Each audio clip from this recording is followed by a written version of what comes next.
자, 디모데전서는 총 6장, 6장으로 구성되어 있습니다. 바울이 그 1차 전도 여행할 때 그 루스트라에 방문을 하잖아요. 그때 이제 안진뱅이가 있었죠. 그 안진뱅이가 이제 예수 그리스도의 이름으로 이제 일어남을 받지요. 그 사건으로 말미암아서 많은 사람들이 관심을 갖게 되는데, 또 반면에 돌에 맞아서 죽을 뻔하기도 합니다. 그러다가 뭐 깨어나서 간신히 기적처럼 깨어나서 다시 뭐 들어가서 복음을 전하고 그 다음에 이제 떠나게 되는 그런 장면이 성경에 나오는데, 그때 예수님을 믿었던 이제 사람 중에서 한 사람이 디모데의 어머니, 그러니까 디모데의 어머니와 유니게라고 하죠. 그리고 외조모 로이스가 그 사건 그때에 이제 회심을 하게 됩니다. 그 엄마 유니게 같은 경우에는 신랑이 헬라인이에요. 신랑이 헬라인이고 본인은 이제 유대인인데, 유대인이다 보니까 유대인 정통 유대인이 헬라인과 결혼하기는 참 쉽지는 않습니다만, 이제 많은 사람들이 이제 흩어져 있었던 그런 상황이고, 그런 가운데서 헬라인과 결혼을 했어요. 그런데 바울이 와서 그 메시아, 그러니까 들어서 알고는 있을 거 아닙니까? 유대인이니까 이제 뭐 메시아가 온다 뭐 오게 되면 어떤 일들이 벌어진다, 이런 것들이 유대인이라면 당연히 이제 어떤 기본 상식적으로 알고 있단 말이야. 그런데 바울이라는 사람이 와가지고 왔다고 하는 예수 그리스도, 이제 그리스도 메시아가 왔는데 유대의 종교 지도자들이 그러나 죽음 자체에 머물러 계시지 않고 다시 부활하셨다. 그럼 그분은 죽일 수도 없는 분이더라. 그리고 그분의 이름으로 나는 지금 안진뱅이를 고친 것이다. 이런 어떤 이제 메시지가 증거됐겠지요. 그러다 보니까 그 마음속에 이제 불이 지펴진 거예요. 그래서 유대인이기 때문에 유대교를 뭐 지켰는지 안 지켰는지 그건 잘 모르겠습니다만, 그가 어쨌든 기독교인이 됐습니다. 그리스도교에 들어가게 된 것이죠. 그리고 그가 전도를 해서 엄마도 함께 믿게 된 것 같아요. 그리고서 이제 흩어졌다가 다시 이제 와서 이제 복음을 1차 전도 여행한 걸 마치고 다시 2차 전도 여행할 때 이제 그 지역에 갔는데, 그때 복음을 받았던 사람들이 바울을 이제 환영한 거예요. 환영해서 그 메시지를 더 듣기를 원하고 더 듣고 뭐 이렇게 하다 보니까 아주 신실해 보이는 청년 하나를 만나게 됐는데, 그 청년이 바로 디모데예요. 엄마와 외조모 로이스에게서 그 메시아 사상에 잘 교육이 되어 있고 그 교육받은 대로 또 신실하게 살아가는 모습을 보고 바울도 거기에서 어떤 가능성을 발견한 것 같아요. 그래서 그를 이제 데리고 다니고 복음을 제대로 가르치고 양육하고 훈육합니다. 많이 가르쳐 주는 것이죠. 그래서 디모데가 사역자로 제대로 설 수 있도록 도운 사람이 바로 바울입니다. 그래서 2절에 보면 이런 표현을 합니다. 바울이 믿음 안에서 참 아들 된 디모데에게, 여기는 좀 이렇게 동그라미를 쳐놓을 필요가 있을 것 같아요. 믿음으로 낳은 아들, 뭐 이렇게 표현을 해도 될 것 같습니다. 자, 믿음 안에서 참 아들 된 디모데에게 이제 여기 에베소에 머물러서 에베소 교회의 목사가 되라. 그리고서 이제 에베소 교회를 이제 위임시켜서, 거기서 위임이라고 하면 좀 그러네요. 거기에서 사역을 하도록 이렇게 맡겨놓고, 바울은 나중에 선교 로마에서 또 갇히게 됩니다. 그래서 이 디모데전서 같은 경우에는 어디입니까? 골로새 지역에서 에베소에서 지금 목회하고 있는 디모데에게 썼을 거다, 이렇게 보고, 그 디모데 후서 같은 경우에는 이 바울이 로마에서 감옥에 이제 갇히게 되죠. 그 순교 직전이었어요. 순교 직전이라서 이제 마지막으로 어떻게 감옥 안에서 가장 보고 싶었던 게 디모데가 아닐까, 이런 생각을 해보는 거예요. 그러면서 이제 기록을 한, 바울로서는 마지막 서신이 디모데 후서입니다.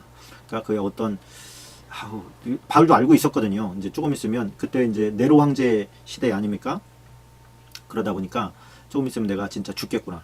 정말 여기서 이제 벗어날 길이 없구나. 그리고 언뜻 자기가 생각하기에도 나는 이제 사명을 다한 것 같다.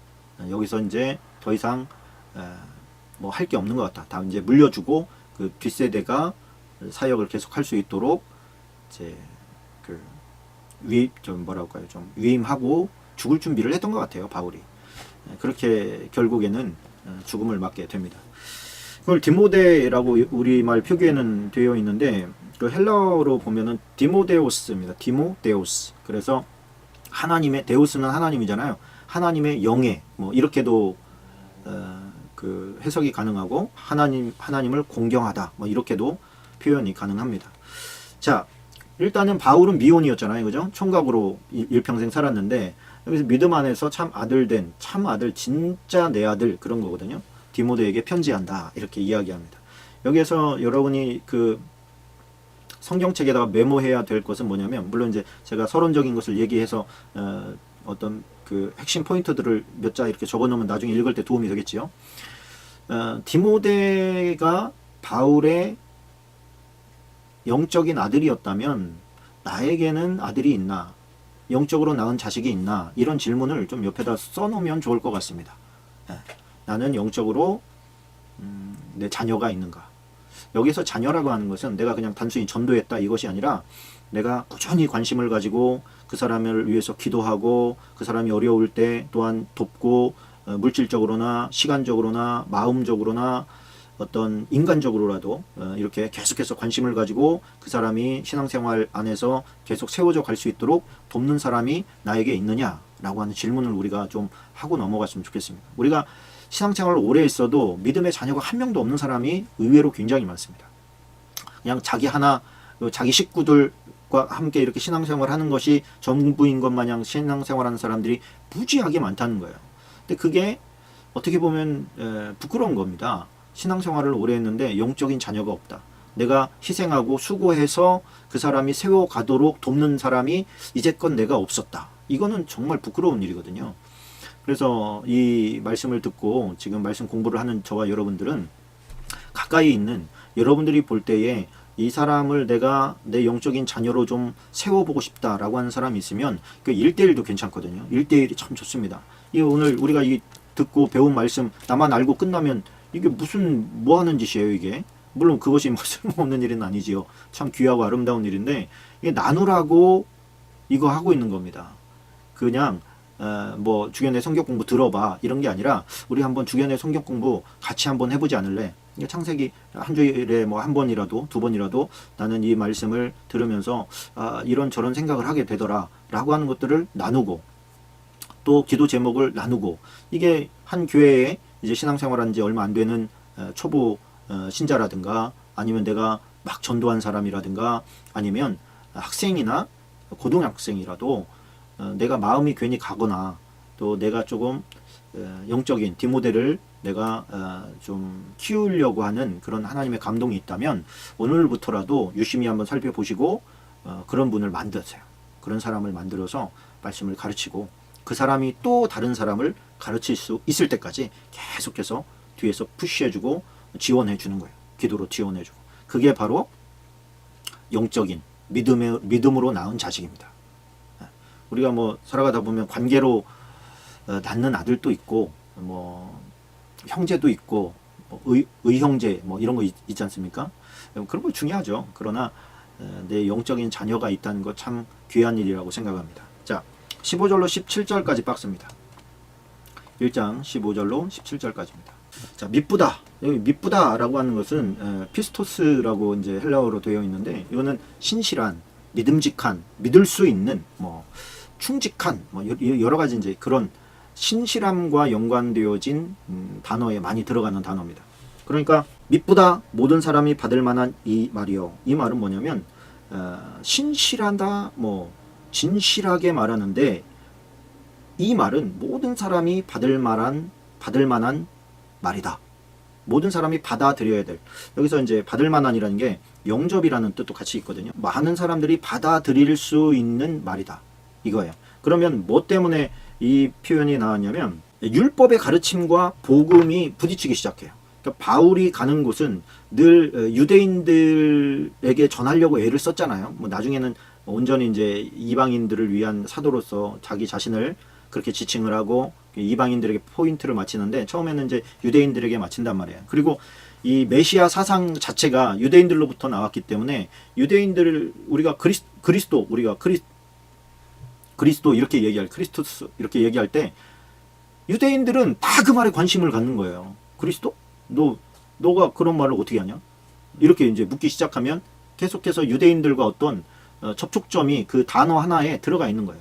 그러다 보니까 그 얘기가 시작되어지면 그 사람들은 생각보다 많이 알고 있거든요. 응?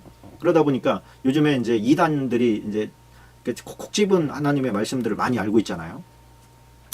밀리는 거예요, 크리스천들이. 그러다 보니까 사람은 늘 더 알고 있는 사람에게 이렇게 배우려고 하고 끌려다녀. 어쩔 수 없어요, 그거는. 그러다 보니까 이제 하나님의 말씀에 대한 기본적인 말씀을 많이 알고 있어야 어떤 대화가 되는 것이죠. 근데 유대인들은 자꾸 할례를 해야 된다. 이 디모데도 할례를 안 했었거든요. 나중에 이제 어떤 유대인들까지 포함시킨 교육을 함에 있어서 유대인들의 구원을 위해서 디모데야, 네가 그들에게 거침이 되지 않기 위해서 할례를 하면 어떻겠냐, 이렇게 해가지고 나중에 이제 할례도 시키긴 하거든요. 근데 그 할례나 또 율법을 지켜야만 구원받는다라고 하는 논리, 이것과 모든 사람을 위해서 모든 사람의 죄 사함을 위해서 예수님이 이 땅에 오셨고 대속해 주셨다라고 하는 복음은 굉장히 많이 달라요. 뭐냐면 율법에 근거한 것은 자기의 의를 드러내는 것이 굉장히 많습니다. 내가 얼마나 율법에 열심인지 알아? 그게 이제 사도 바울이 처음에 가졌던 생각이기도 하거든요. 그러다 보니까 율법을 하나도 안 지키면서 자기는 구원받았대. 자기는 하나님의 자녀래. 이 율법을 지키는 사람 입장에서는 뭐야, 너네들은 뭐 하는 거 아무것도 없이 구원만 받았대. 말이 그렇게, 구원이 그렇게 쉬워? 막 그러면서 오히려 그들을 타박한단 말이야. 타박을 받다 보니까, 그래, 내 공로가 하나도 없는데, 내가 뭔가를 한다는 게 아무것도 없는데 내가 구원받는 게 맞아? 이렇게 이제 또 자기의 어떤 한 게 없잖아요, 우리는. 우리가 교회 봉사 좀 하고 뭐 11조 하고 한다고 해도 유대인들이 율법에 근거한 삶을 사는 거에 비하면 우리는 한 30분의 1 정도밖에 안 해요. 우리가 뭐 이렇게 신앙생활 한다고 해도. 그러니까 이 많은 그 율법에 입각한 삶을 살아가는 사람들이 우리를 볼 때는, 아휴, 무슨 너 같은 게 구원을 받냐, 이렇게 탄식이 나올 수밖에 없는, 아주 행위에 있어서는 빈약하기 짝이 없어요. 그런데 또 이렇게 안 하는데, 사실은 이렇게 안 하는데, 이 중에서 그 도토리 키재기만큼 조금 더 한다고 조금 못하는 사람, 뭐 하네 못하네 그러면 되네 안 해, 이건 진짜 웃긴 일이거든요. 자기가 얼마나 지금 빈약한 하나님의 행위로 따지면 얼마나 빈약한지를 모르기 때문에 자꾸만 가르치려고 하고, 조금 못하면 막 타박하고 시험 들어서 떠나게 만들어요. 이 미련한, 좀 입 좀 다물라고 좀 이렇게 얘기하고 싶은 그런 사람들이 적지 않아요. 근데 그런 거에 비교해서 얘기해 주는 거예요. 그렇게 많은 죄인, 유대인들이 볼 땐 정말 사악한 죄인들이 많거든요. 태반이 그래요. 믿지 않는 사람들인데 뭐 오죽하겠어요? 쾌락을 선이라고 생각하는 문화인데, 그런 문화 가운데서 이 유대인들의 간음하면 돌로 쳐 죽여라, 이런 생각을 가지고 있는 사람들이 볼 때는 완전히 이거는 진짜 지옥의 불쏘시개 감이죠. 그런데 그런 사람도 구원받는다고 하는 것을 지금 바울이 얘기하면서 그 뭐라고 합니까? 죄인 중에 내가 괴순이라, 이런 표현을 쓰죠. 죄인 중에 내가 괴순이라. 그러니까 이 죄인 중에 괴수라는 말을 지금 디모데에게 해주는 이유는 뭐냐면, 네가 나의 죄를 들춰내면서 내 죄를 내가 알려줄 테니까, 바울은 이런 악한 사람이었음에도 불구하고 예수님께서 그를 구원하실 뿐만이 아니라 사도로 부르셨다라고 하는 걸 네가 가르쳐라, 이 얘기거든요. 그러면 자기의 허물을 지금 디모데에게 알려주는 거예요. 내가 전에는 비방자, 뭐에 대해서? 복음을 믿는 사람들에 대해서 비방하던 자고, 또 박해하던 자요, 또 그들을 좁혀는 폭행자였고 그랬었다. 그러나 내가 궁유를 입은 것은, 하나님으로부터 내가 불쌍히 여김을 입은 것은 내가 알지 못하고 그랬기 때문에 하나님께서 그걸 다 용서해 주신 것이다. 나 같은 죄인도 구원받았다면 이 땅에 구원받지 못할 죄인은 아무도 없다, 그런 거예요. 율법의 개념이 아니다, 이거는. 뭐예요? 율법의 개념이 아니라 예수 그리스도, 예수께서 죄인을 구원하시려고 세상에 임하셨고 그 죄인이 나다. 그러니 죄인이라고 본인 스스로를 죄인이라고 자각한 사람은 구원받을 수 있는 자격이 되는 거다. 왜? 자기가 죄인인 줄 알아야 구원이 임하니까, 회개하고. 그래서 여기에 보면 이제 그 사도 바울이 얼마나 성숙했는지를 우리가 알 수 있는 거예요. 뭐냐면 자기의 어떤 허물을 들춰내잖아요. 자기의 부끄러운 과거, 다 숨기고 싶고 저 사람은 태어나면서도 괜찮은 사람이었을 거야 라고 생각하게 되는 것을 반전시켜 버려요. 세상 사람들은 자기가 별 볼 일 없는데도 불구하고 자기를 특별하게 만들려고 하는 사람들이 대다수입니다. 자기의 약점을 드러냄으로 말미암아서 다른 사람이 약점이 발각되면 그 약점을 이용하려고 하는 사람이 반드시 있거든요. 그 사람 그런 사람이야. 막 이렇게 이용해서 그 사람을 깎아내리려고 하는 사람이 반드시 있기 마련입니다. 그 감수하겠다는 거거든요. 그러면서 자기의 허물을 드러내는 거야. 난 이런 사람이었어. 과거에 얼마나 나쁜 짓을 많이 했는지 몰라. 그래서 자기 입으로 그 죄를 얘기하는 거예요. 너희들이 시비를 삼으려면 삼어라 이거예요.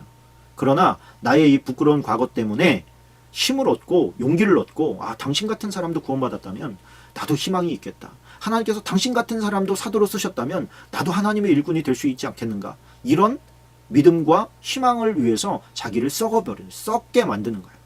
자기의 어떤 그것을.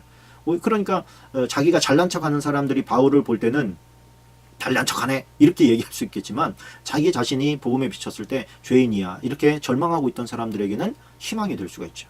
그래서 위선자는 영적인 아버지가 되기가 어렵습니다. 자기 자신을 좀 비우고 낮추고 자기 자신을 좀 흉볼 수 있는 거리들을 제공하는 사람이 정말 성숙한 사람이라고 할 수가 있겠죠. 자, 2장으로 넘어갑니다. 2장 1절 한번 보십시다. 1절로 4절까지 박스입니다. 2장 1절로 4절입니다.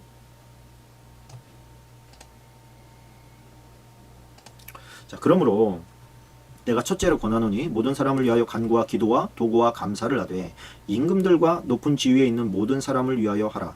이는 우리가 모든 경건과 단정함으로 고요하고 평안한 생활을 하려 함이라. 이것이 우리 구주 하나님 앞에 선하고 받으실 만한 것이니 하나님은 모든 사람이 구원을 받으며 진리를 아는 데 이르기를 원하시느니라. 사도 바울이 지금 하나님의 마음을 진짜 제대로 간파하신 것이죠. 하나님은 모든 사람이 구원을 받으며 진리를 아는 데 이르기를 원하신다. 이 모든 사람이라는 게 동그라미를 쳐놓고 여기다가 옆에다가 네로 황제 이렇게 써놓으세요. 네로 황제도. 그러니까 뭐냐면 여기에 있는 임금들과 모든 지위에 있는 모든 사람, 이게 무슨 얘기냐면 정치적인 안정을 위하여 기도하라 이런 의미도 될 수 있습니다. 근데 이때는 크리스천들을 핍박하던 그 네로 황제 시대잖아요. 그런데 이 네로 황제를 위해서도 기도하라 이렇게 이야기하는 것이 뭐예요? 그의 구원을 위해서 기도하라 이런 거 있어요. 이 모든 사람이 중에서 네로 황제가 들어가 있는 거예요. 지금 그리고 네로 황제를 도와서 크리스천들을 핍박하고 있는 높은 지위에 있는 모든 사람들이에요. 그러니까 이 얘기는 뭐냐면 예수님께서 자기를 못 박는 자들 또 조롱하는 대제사장들 이 사람들을 위해서 십자가에서 기도하실 때 저들을 용서해 주십시오. 저들이 알지 못해서 범죄하는 겁니다. 아버지께 이제 그렇게 기도하지 않습니까? 그 기도가 지금 그의 어떤 영성이 바울에게 고스란히 들어간 거예요. 그래서 자신을 핍박하고 또 공동체를 핍박하는 자를 위해서 안타까운 마음으로 그의 구원을 위해서 기도하는 모습이 있다는 거죠. 자, 여기에서 그들을 위해서 기도하라 라고 할 때는 두 가지 의미가 있어요. 첫 번째는 정치적인 안정을 위해서 우리를 핍박하는 그들이라도 미워하지 말고 그들도 구원받기를 위해서 중보해 주자. 오히려 사랑으로, 더 큰 사랑으로 덮어버리자. 이런 의미가 하나 있고, 두 번째는 뭐냐면 자기를 핍박하는 사람, 자기에게 괴롭히는 사람, 자기의 심정을 괴롭히고 육체를 괴롭히는 사람을 위해서 기도하는 것은 그 기도하는 네로에게 가는 것도 있지만 네로가 받을 게 안 되면 그것이 본인에게 와요. 그러니까 여기서 얘기하고 싶은 건 뭐냐면 미워하는 사람을 위해서 저 사람이 나를 되게 미워해. 그때 내가 저 사람을 위해서 기도하고 그냥 미워하는 것으로 끝날 수도 있지만 또 육체적인 또 물질적인 어떤 타격으로 올 수도 있잖아요. 감정적으로도. 저 사람이 나보다 더 높은 지위에 있고 나를 막 좌지우지할 수 있는 그런 어떤 권력자의 위치에 있다면 그 쉬운 거 아니거든요. 그때 그 사람을 위해서 기도하는 것은 그 기도가 곧 우리의 자, 여기서 그들을 위해서 기도해요. 지금 높은 사람들을 위해서 기도하는데 이는 우리가 모든 경건, 단정함, 고요, 평안한 생활을 하려 함이라. 그러니까 이 사람들이 예수님을 믿으면 우리가 이런 생활을 할 수 있어. 이런 뜻도 1차적으로는 되지만 제가 볼 때는 더 깊숙한 것은 뭐냐면 그들을 위해서 기도할 때 그들의 핍박이나 어떤 폭력이나 이런 것을 넘어서는 우리의 경건 생활, 그리고 우리의 단정함, 고요함, 평안한 생활을 할 수 있는 비결이 그들을 위한 기도에 있다, 이거예요. 이해가 되셨기를 바랍니다. 이해가 되시면 아멘 한번 해보십시다. 아니면 한번 더 설명하고 가야 돼. 우리가 누구를 위해서 중보하는 것은 정말 그 사람이 어떤 변화를 위해서 기도하는 것일 수도 있지만, 기도하는 것 자체가 나에게 평안을 준다는 거예요. 기도하는 그를 위한 축복 자체, 그를 위해서 빌어주는 것 자체가 나의 인격과 신앙 성장을 위해서 꼭 필요한 것이라는 거예요. 그래서 핍박은 안 멈춰.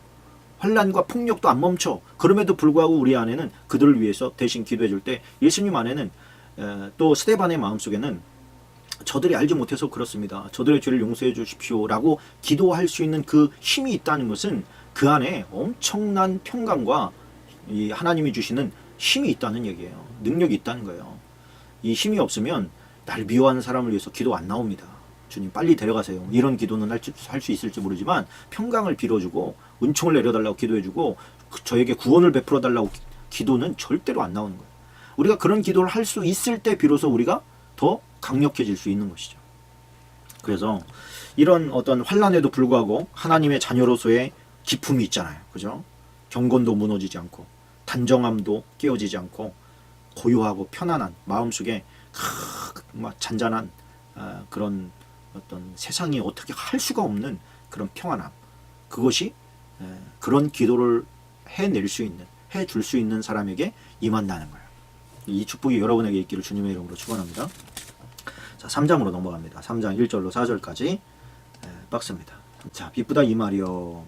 자, 미쁘다 이 말이요. 그 사람이 감독의 직분을 얻으려 함은 선한 일을 사모하는 것이라 함이로다. 그러므로 감독은 책망할 것이 없으며 한 아내의 남편이 되며, 자, 여기서 이 감독이라고 하는 것은 이제 뭐 감리교에 보면 이제 최고 지도자를 이제 그 비숍이라고 하죠. 비숍. 한 지역의 총 감독, 대표 목사 뭐 이렇게 할 수 있습니다. 그러나 원초적으로는 그렇게 얘기할 수 있지만 조금 이 시각을 개인적으로 적용을 시키면 직분을 제대로 감당하기 위한 마음, 그리고 생활 태도에 대해서 기록한 거예요.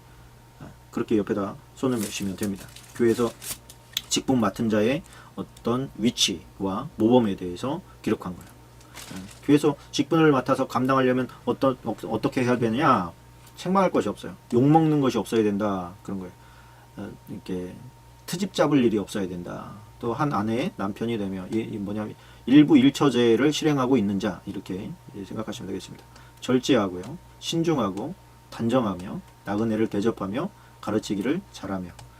참 이거는 이제 감독이다 보니까 뭐 그런 것이죠. 요즘으로 치면 목사, 목회자, 뭐 전도사, 또 교회 교요사, 뭐 이런 사람들이 될 것 같습니다. 뭐 술을 즐기지 아니하며, 여기서 술을 즐기지 아니하며 이걸 가지고 또 어떤 사람들은 술은 먹지 말라가 아니잖아요, 또 이렇게 얘기하는 사람 있을 것 같아요. 좀 짚고 넘어가겠습니다. 이거는 술을 즐기지 아니하며라는 것은 술을 즐기기 위해서 먹지 말아라, 그런 거예요.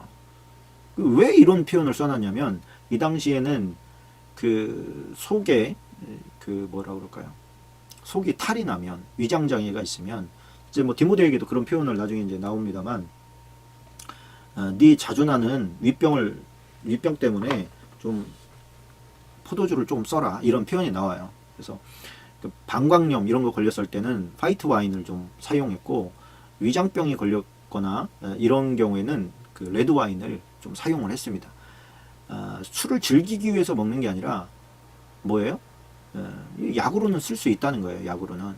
우리가 성찬식도 하지 말아야지.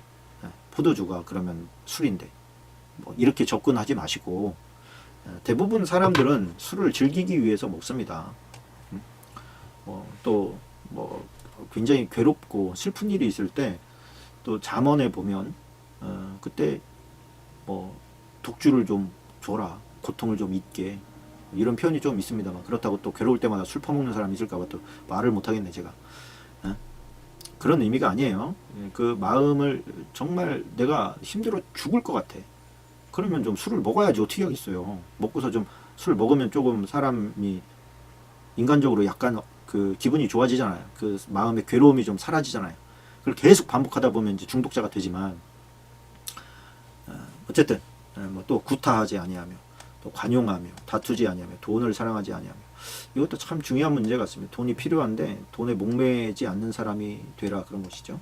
자기 집을 잘 다스려 자녀들로 모든 공수함으로 복종하게 하는 자라야 할지며, 그러면서 이제 어떤 직분자의 어떤 상황이나 생활 방식이나 패턴이나 이런 것들에 대해서 쭉 이야기를 해줍니다. 그러면서 13절을 가봅시다. 13절에 박스를 한번 쳐주시고요. 집사의 직분을 잘 한 사람들은 아름다운 지위. 아름다운 지위라는 게 두 가지 의미가 있는데, 첫 번째는 이 땅에서의 지위, 집사라고 하는 직분 자체가 아름다운 지위라는 거예요. 누구 시각에? 하나님 보실 때. 두 번째는 이 직분을 잘 감당한 사람들이 하늘에서 아름다운 지위를 얻게 된다. 왜 무늬만 집사들이 있잖아요. 신앙생활 오래 했는데 본은 안 되는데 이 집사 안 주면 또 시험 들어가지고 떠날 것 같으니까 주는 집사들이 있을 수 있거든요. 있어요, 정말. 집사도 제대로 못하면 집사를 제대로 못했으니 제 집사 직분을 가져가 주세요, 이렇게 해야 돼요. 원래 목사님한테 와가지고. 그럼 이제 알겠습니다, 좀 경성하시고 잘 준비하셔서 다시 직분을 맡을 수 있게 하십시오, 이렇게 해야 되는데, 요즘에 아마 목사님이 당신을 보아하니 영 이 집사의 직분을 감당을 못하고 있습니다. 못하고 있는데 타이틀만 가지고 있는 것은 당신에게 오히려 죄가 될 수 있으니 반납하시오, 이렇게 얘기를 해줘야 되는데, 저부터도 그렇게 하면 시험 들 것 같아요, 성도들이. 그러나 이 말씀을 듣는 이제 저와 여러분들은 직분을 맡았으면 충성되이 여겨서 직분을 맡긴 거거든요. 그게 주님의 입장에서 그렇게 한 것이지만 목회자의 입장에서도 같은 생각입니다. 당신이 이 직분에 걸맞는 사람이 좀 되어주시오. 그래서 본이 좀 되어주시오. 이런 마음으로 직분을 맡기는 거거든요. 집사든 권사든. 그런데 이거를 그냥 어떤 교회에 오래 다닌 타이틀로 가지고 있으면 너무너무 부끄러운 것이죠. 자, 4장으로 넘어갑니다. 4장 1절로 5절까지 박스입니다. 1절로 5절. 자, 그러나 성령이 밝게 말씀하시기를 후일에 어떤 사람들이 믿음에서 떠나 미혹하는 영과 귀신의 가르침을 따르리라 하셨으니 자기 양심이 화인을 맞아서 외식함으로 거짓말하는 자들이라. 혼인을 금하고 어떤 음식물을 먹지 말라고 할 터이나 음식물은 하나님이 지으신 바니 믿는 자들과 진리를 아는 자들이 감사함으로 받을 것이니라. 하나님께서 지으신 모든 것이 선함에 감사함으로 받으면 버릴 것이 없나니 하나님의 말씀과 기도로 거룩하여 지미니라. 제가 너무 좋아하는 말씀이에요. 하나님의 말씀과 기도로 거룩하여. 자, 이 말의 어떤 핵심은 뭐냐면, 거짓, 이게 다 거짓이다 그러면 우리가 구별하는데 얼마나 쉽겠어요. 나쁜 게 뭐냐면, 뭐 예를 들어서 이단이다 그래도 끝이 다른 게 이단이거든요. 끝단자잖아요. 그러니까 끝에 가봐야 알아. 근데 이 끝까지 가려면 얼마나 시간 낭비고 아깝습니까? 왜 그러면 끝에 가봐야 아느냐면, 거짓과 참이 묘하게 섞여서 그래요. 예를 들어서 90%가 참이야. 그리고 10%만 가짜야. 그런 것이, 그러면 사람들이 다 참인 줄로 생각을 하거든요. 그게 그런데 제일 위험한 거예요. 조금만 다른 게 그게 완전히 다른 것과 더 크게 위험한 거예요. 그리고 뭐 다 가져오기는 성경에서 다 찾아와. 자기식대로 해석하고. 그래서 이 거짓 교리, 거짓 말씀, 이것을 갖다가 분별하는 힘을 기르고 거룩함에 힘을 써라. 이 얘기가 지금 이 4장의 핵심입니다. 자, 그런데 여기에 보니까 좀 이런 표현이 나와요. 미혹하는 영과 귀신의 가르침을 따르리라. 그러니까 여기서 가르침이라고 하는 것에 동그라미를 좀 쳐놓으세요. 동그라미 이렇게. 이게 무슨 얘기냐? 가르침이라는 게 뭐냐면 교육이라는 뜻이에요. 교육과 권면. 뭐 그게 가르침이에요. 교육과 권면이 가르침이에요. 그래서 우리가 어떤 존경하는 사람들한테 가서 가르침을 좀 주십시오, 아니면 어떻게 하면 될까요? 라고 가르침을 요청하는 거죠. 때로는 그게 어떤 거예요? 라도 그것도 가르침을 요청하는 거예요. 그런데 그 가르침을 요청할 때나, 또는 배우고 싶습니다, 배우고 싶다, 그러면 귀를 쫑긋 세우고 그가 하는 말을 심사숙고해서 잘 듣는 거, 지금 여러분들의 모습 같은 거겠죠? 그것도 가르침을 받는 거예요. 그런데 그 가르침에는 미혹하는 영이 가르치는 것도 있고 귀신이 가르치는 가르침도 있다는 거야. 왜? 그때까지만 해도 이 말씀이 지금처럼 이렇게 없었기 때문에 잣대가 없어. 지금이야 성경에 그런 게 있습니까? 없습니까? 이렇게 1차적으로는 질문할 수 있잖아요. 똑같이는 안 나와도 유사한 것들은 반드시 성경에 있게 되어 있습니다. 그러나 또 성경 안에 다 들어간 것도 아니야. 그 어떤 하나님의 질서에 어긋나느냐 어긋나지 않느냐 이거를 살펴야 되는데 이게 말이죠 1, 2년 공부해가지고 안 되는 거라. 이게 오랜 시간 정말 하나님의 말씀 붙잡고 씨름해야 저 사람이 지금 좋은 말 하는데 진리는 아니네. 이런 게 딱 잡혀야 되거든요. 저 사람 지금 다 하나님의 말씀 같이 하는데 사실은 제대로 모르고 하는 말이네. 이걸 캐치가 되려고 하니까 이게 말이죠. 평신도 입장에서 쉬운 게 아니에요. 어려운 거죠. 그러다 보니까 나보다 사모함은 있고 하나님에 대한 사랑과 사모함은 있고 근데 저 사람이 나보다 더 많이 알고 있는 것 같고 나보다 신앙생활을 더 많이 했고 직분도 나보다 높고 그러다 보니까 저 사람에게 뭔 가르침을 좀 받고 싶어. 그런데 만약에 그가 여기서 말하는 미혹하는 영이라고 하는 것은 이건 사단 마귀를 말하는 것이거든요. 귀신도 가르칠 수 있다는 거예요. 미혹하는 영도 가르칠 수 있다는 거예요. 교육할 수 있다는 거예요. 그러면 뭐를 보면 아느냐? 뭐를 보면 자 혼인을 금하고 자 어떤 사람은 바울은 이런 말씀 있잖아요. 너희가 결혼하지 않는 것이 좋으니 이런 표현이 있거든요. 그럼 거기 뒤에다 뭐라고 이건 내 생각이다 이렇게 붙여놔요. 바울이 그렇게 얘기했잖아요. 그러니까 결혼을 안 하는 게 좋은 거 아니에요? 막 이렇게 얘기를 해요. 근데 여기에도 보면 그게 자기의 생각이다 이렇게 말을도 하지만 혼인을 금하는 것이 미혹하는 영과 귀신의 가르침이라는 거예요. 그러니까 바울은 자기는 결혼하지 않고 복음에 올인했지만 결혼을 하지 않는 게 좋다라고 주장한 사람은 아닙니다. 또 어떤 음식물 이렇게 이거는 이제 율법에 해당하는 것이죠. 율법적으로 부정하다고 성경에 이야기하고 있는 것들 너희가 먹으면 안 된다. 이런 얘기들 이런 것들도 미혹하는 영이라는 거예요. 왜 그러냐면 이게 한번 이단이 아니죠. 율법적인 이게 뷰파인더가 이게 필터가 말이죠. 율법이 딱 끼워졌을 때랑 복음이 딱 끼워졌을 때랑 나중에 가면 확연하게 엄청나게 벌어집니다. 근데 복음의 필터가 끼워지면 시간이 가면 갈수록 평안과 자유함이 와요. 그런데 율법이 딱 끼워지면 시간이 가면 갈수록 무거움과 책임의식과 죄책감이 와요. 주의 영은 주님은 영이신데 주의 영이 있는 곳에는 자유함이 있다고 그랬는데 율법이라고 하는 필터가 끼워지다 보면 가면 갈수록 무거워져요. 지킬 게 너무 많아지는 거야. 해야 할 것도 너무 많고.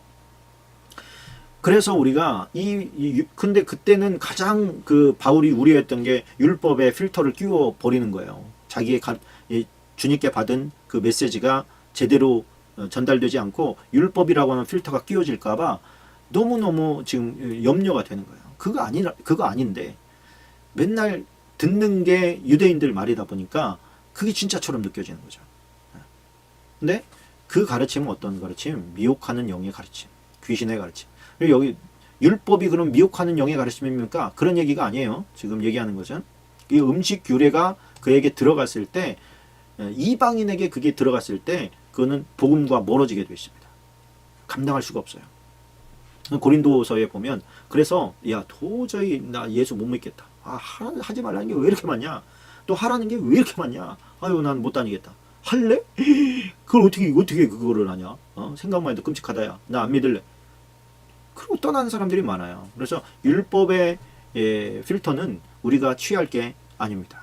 근데 사랑하다 보면 율법에서 하나님께서 깨버리신 어떤 음식 규례라든가 또 제사법이라든가 이런 것들을 넘어서요. 넘어선 것들이 또 있습니다. 그래서 뒤에 나오죠. 음식물은 하나님이 지은 바다. 예수님도 말씀하십시오. 입으로 들어가는 게 사람을 더럽히는 게 아니야. 율법주의자들은 입으로 넣는 게 사람을 어떤 것은 정하게 하고 어떤 건 더럽혀. 이렇게 얘기했던 거예요. 근데 하나님께서 보실 때 마음을 보시는 하나님은 음식은 마음으로 들어가지는 않아요. 성찬식만 마음으로 들어가죠. 그죠? 근데 음식물은 그냥 뱃속으로 들어가 소화돼가 뒤로 나간단 말이에요. 그러니까 그것이 무슨 사람을 더럽히냐. 그러나 입에서 나오는 것은 마음에서 나오나니 그죠? 마음에서 나오나니 그 입에서 나오는 그 이제 마음에서 담긴 것이 악한 것들이 담겨 있잖아요. 근데 그 악한 것들이 담긴 것을 말하는 것은 죄라고 생각을 안 했다고. 그 당시에는 자기는 깨끗한 음식을 먹으니까 깨끗한 사람인 줄 알았던 거예요. 그에 대해서 예수님이 정확하게 지적하시죠. 베드로에게 또 다 잡아먹어라. 그렇게 해서 어떤 음식은 먹을 수 있고 어떤 음식은 먹으면 안 되고 이런 것들이 이제 규례가 깨져버린 거예요. 거짓 영들, 거짓 가짜들, 그러니까 어떤 여기서 말하는 미혹하는 영과 귀신의 가르침이 단기적으로 보면 어떤 효과도 있는 것 같고요. 단기적으로 보면 정확하게 맞아 들어가는 것도 있는 것 같아요. 그런데 장기적으로 열매를 보고 그들을 알라 그랬잖아요. 열매라는 것은 시간이 좀 한참 지나야 알 수 있다 그런 거예요. 시간이 지나 보면 어떤 사람은 그 열매가 제대로 맺혀서 하나님 앞에 들고 갈 수 있는 것이 되어지고 어떤 열매는 썩어버린 열매라서 도저히 먹을 수도 없고 하나님 앞에 가지고 갈 수도 없는 열매가 맺힌다라고 하는 거예요. 그 어떤 열매는 좋은 열매도 시간이 가야 알고 나쁜 열매도 시간이 가야 아는 겁니다. 우리 이제 제가 아는 분 중에 한 분이 이제 부모님들이 막 점 보고 이런 분이 있어요. 점 보고 하니까 막 신내림 받았다 그러죠. 뭐 마치고 따박따박 마치고 막 그러니까 사람들이 손님들이죠. 막 뭐라 그래요? 잔뜩 돈 싸들고 가가지고 돈 진짜 많이 벌었어요. 잔뜩 벌어서 집도 사고 뭐 건물도 세우고 그랬는데 결국이 어떻게 되느냐? 자식들이 다 안 돼요. 중독에 머물고 그 중독 치료한다고 돈 잔뜩 들고 나중에는 자기의 건강도 또 다 상해요. 또 인격도 부서지기 시작해요. 그래서 이게 단기적으로 보면 뭐 부자가 된 것 같고 뭐 아주 뭐 떵떵거리며 살 것 같은데 시간이 점점 지나면서는 패가 망신해버려요. 사단은 결코 자기 말 들었다고 해서 복 안 줘요. 복 주는 척하고 결국에는 다 인간이기 때문에 하나님이 인간을 사랑하시기 때문에 자기 말 듣는다고 해서 마귀가 그 사람을 사랑하지 않아요. 역시나 하나님이 창조한 인간이기 때문에 자기 말 듣든지 안 듣든지 저주해요. 싫어한다고 마귀는. 근데 그걸 모르고 마귀한테 잘 보이면 돈 주고 뭐 잘 풀리게 하고 사람들에게 인기 얻게 하고 막 이러니까 마귀가 자기를 도와주는 줄 알아. 그 사람들이 믿는 신이 자기를 이뻐해 주는 줄 알아. 천만의 말이에요. 이용할 대로 이용해 먹고 많은 사람들을 지옥 보낸 다음에 그 사람도 지옥 가게 만드는 게 그게 마귀입니다.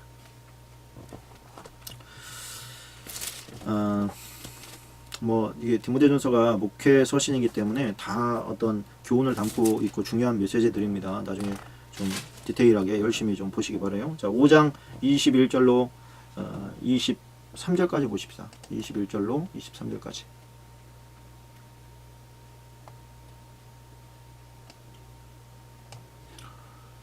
박습니다. 자, 하나님과 그리스도 예수와 택하심을 받은 천사들 앞에서 내가 엄히 명하노니 너는 편견이 없이 이것들을 지켜 아무 일도 불공평하게 하지 말며 아무에게나 경솔히 안수하지 말고 다른 사람의 죄에 간섭하지 말며 내 자신을 지켜 정결하게 하라. 이제부터는 물만 마시지 말고 내 위장과 자주나는 병을 위하여 포도주를 잠깐씩 쓰라.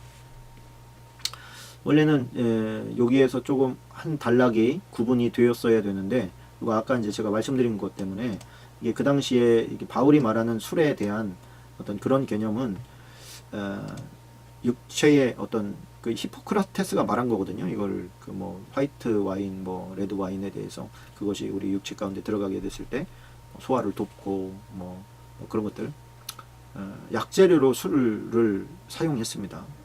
근데 그냥 약재료로만 쓴 게 아니라 그냥 그 어떤 황홀경에 들어가고 싶어서 그 알코올성이 주는 그 어떤 그런 거에 빠지고 싶어서 이제 먹은 사람들이 많기 때문에 이 얘기를 한 것이고요. 여기에서 보면 여기에다가 밑줄을 좀 치고 동그라미를 좀 쳐놓으면 좋습니다. 다른 사람의 죄에 대해 간섭하지 말고 내 자신을 지켜 정결하게 하라. 이게 저는 너무 중요한 메시지라고 생각합니다. 지금은 다른 사람을 어쩌고 저쩌고 하면서 얘기하고 씹고 가십거리로 삼는데 기도하시는 분들이 여러분들 많으시니까 아실 거예요. 기도하고 말씀 보면서 자기 자신의 어떤 내면의 성결을 이루어가는 데 있어서는 바빠요.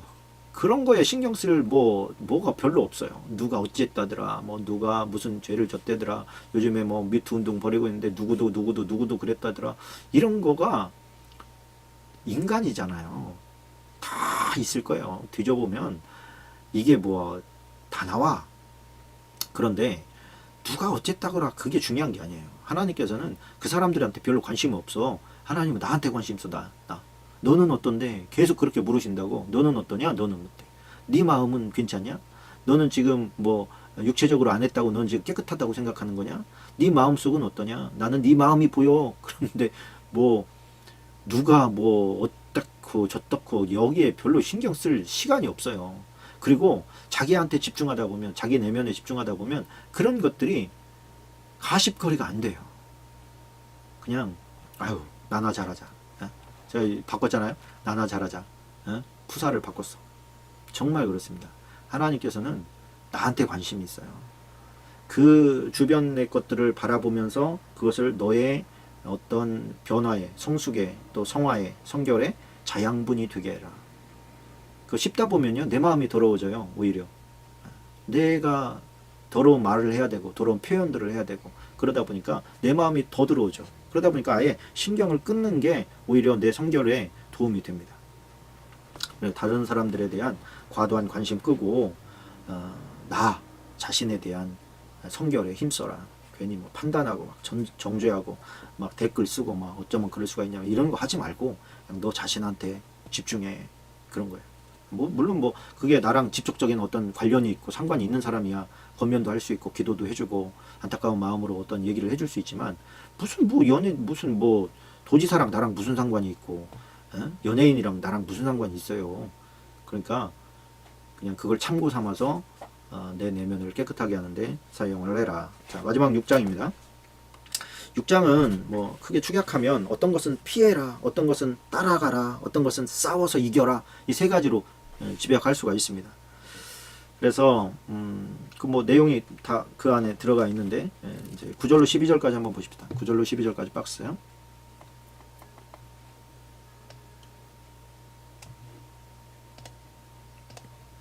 자, 부하려 하는 자들은 시험과 울무와 여러 가지 어리석고 해로운 욕심에 떨어지나니 그 사람으로 파멸과 멸망에 빠지게 하는 것이라. 그러니까 부하려 하는 마음 자체가 그 덕이 될 때가 별로 없다 이런 얘기하는 것이죠. 돈을 사랑함이 일만 악의 뿌리가 되나니. 그러니까 이 당시도 그랬던 것 같아요. 돈을 벌려면 어둠의 장사를 해야 된다. 뭐 이런 어떤 룰이 있어요. 그런 룰이 어둠의 장사가 돈이 된다. 뭐 이런 게 있는데 왜 그러면 어둠의 장사를 하려고 하느냐? 돈을 사랑하기 때문에 그렇습니다. 돈 벌려고 결국에는 어둠의 장사하면서 뭐 그 돈 벌어가지고 선한 일에 쓰겠다 이런 사람 거의 없습니다. 돈의 노예가 되어 버린 것이죠. 탐내는 자들은 미혹을 받아 믿음에서 떠나 많은 근심으로써 자기를 찔렀도다. 그렇습니다. 믿음에서 떠나게 됩니다. 이 믿는 사람들이 돈의 노예가 될 수 있다는 뜻이지요. 돈을 사랑할 수 있게 된다는 뜻이지요. 그러면 어떻게 된다? 믿음에서 떠나게 된다는 거예요. 그럴 수밖에 없습니다.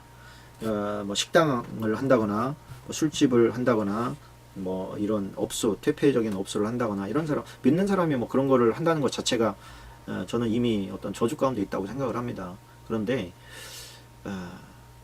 나는 잘할 거야. 나는 조금 이렇게 해서 돈을 좀 벌고 난 다음에는 안 할 거야. 이렇게 마음을 그러면은 그동안 죄 짓는 것은 괜찮습니까? 그 마음속에 양심을 속이고 하는 거잖아요. 그래서 돈을 사랑하지 말아야 되는데 이거는 믿는 사람이나 안 믿는 사람들이나 돈을 다 사랑하잖아요. 목사도 사랑하고 장로도 사랑하고 권사도 사랑하고. 어떻게 하면 이 사랑을 돈을 사랑하지 않을 수가 있느냐? 돈을 사랑하지 않을 수가 있느냐? 그거에 대해서 말해주고 있는 게 17절로 19절입니다. 17절로 19절도 박스입니다. 어떻게 하면 돈을 사랑하지 않느냐? 하나님께 올인하면 돈을 사랑하지 않게 된다. 그런 거예요. 또 선한 일을 하고 선한 사업을 많이 하고, 그죠? 많이 하고 나누어주기를 좋아하고 너그러운 사람이 되면 또 돈의 노예가 안 됩니다. 그래서 재물에 소망을 두지 말고 후히 주사 누리게 하시는, 여기다 동그라미를 쳐시고요. 여기에는 정말 빨간 걸로 색지를 마구마구 하세요. 뭐예요? 하나님께서 주실 수 있다는 거예요. 주실 수 있는데 주시면 누리게 하는데 집중을 해. 무슨 얘기입니까? 누림에 포인트를 두는 게 아니고 누려도 돼요. 누려도 되는데 누려야죠. 사람이 누려야 되는데 하나님께 포인트를 맞추고 누려야 돼요. 근데 후이 주면 사람이 누리려고 주님 떠난다. 주님으로부터 멀어져요. 그러니 주님이 손해보는 장사를 왜 하겠어요? 그래서 하나님의 마음은 분명히 후이 주고 싶고 누리게 하고 싶은 게 하나님의 마음이라고 생각합니다.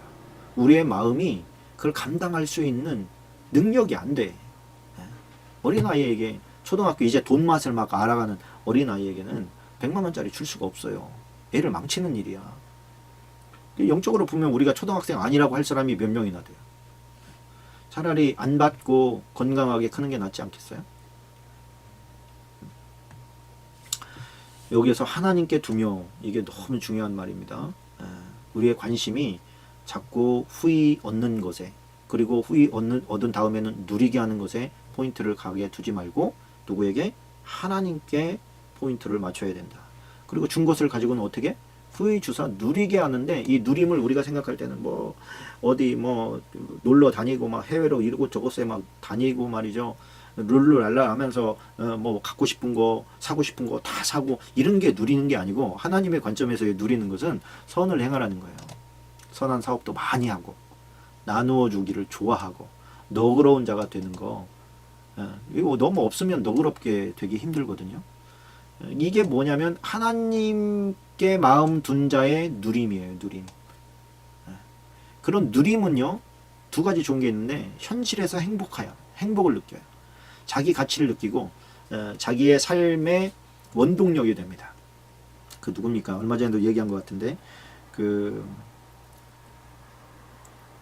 예전에 툼레이더 찍었던 여자가 누구죠? 그 여자 배우? 이름이 기억이 안 나네. 그 사람이 돈 얼마나 많이 벌었어요. 무지막지하게 벌었잖아요, 영화 배우로. 근데 영혼이 메말라가지고 왜 살아야 되는지도 모르고. 근데 선한 일을 하는 거예요. 안젤리나 졸리. 누구세요? 누구시죠? 처음 오신 분인 것 같아요.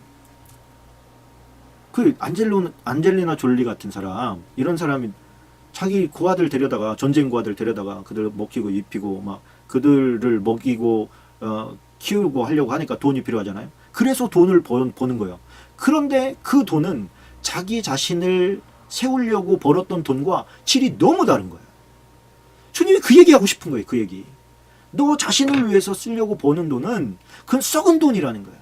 오염된 돈이에요. 그거는 본인도 죽이고 많은 사람들을 힘들게 해요. 왜? 갈취해야 되니까. 사업을 하더라도 막 임금 아주 그냥 짜게 주고 더 많이 막 쟁이려고 그래. 그래서 하나님의 누림은 뭐다? 선을 행하는 것, 선한 사업 많이 하는 것, 나눠주기 좋아하는 것, 너그러운 사람 되는 거예요. 그리고 그것은 장래, 여기 장래라는 건 뭐냐면 주님 나라가 임했을 때, 그런 거예요. 하나님의 나라에 갔을 때 자기를 위하여 좋은 터를 쌓아. 이게 뭐냐면 상급을 말하는 거예요. 상급을 많이 쌓고 참된 생명을 취하는 거라. 이 땅에서 어떻게 살아가야 되는가 하는 것에 대한 결정판이라는 거예요. 그것을 선택하는 것이라는 거예요. 아휴, 그런 사람 되시기를 주님의 이름으로 축원합니다. 아멘, 아멘, 아멘, 아멘. 예, 오늘 여기까지 하도록 하겠습니다.